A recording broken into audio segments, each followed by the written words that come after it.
કેશોદના Mangrol road પર આવેલ કોળી સમાજ વાડી ખાતે કોળી સમાજ આયોજિત 31મા સમૂહ લગ્નોત્સવનું આયોજન સમૂહ લગ્ન સમિતિ દ્વારા કરવામાં આવ્યું હતું, જેમાં આસપાસના તાલુકાના 27 નવદંપતીઓએ પ્રભુતામાં પગલાં પાડ્યા હતા।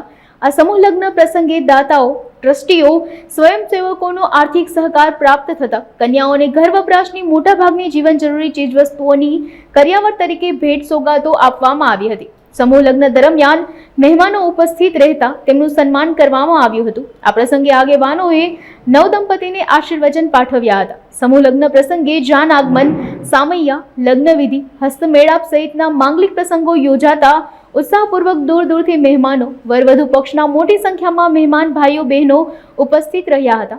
શહેર, તાલુકા સહિત આસપાસના વિસ્તારમાં કોળી સમાજના વસતા પરિવારોને પોતાના દીકરા દીકરીઓને પરણાવવા વડાવવાની મોટી ચિંતા હોય છે, જે સતત 31 વર્ષથી સમૂહ લગ્ન સમિતિ દ્વારા આયોજન કરી હળવી કરવાનું સામાજિક સેવાકીય કાર્ય કરવામાં આવી રહ્યું છે। ત્યારે સમાજના આગેવાનો, પદાધિકારીઓએ યુવાનોને અભિનંદન આપી બિરદાવ્યા હતા।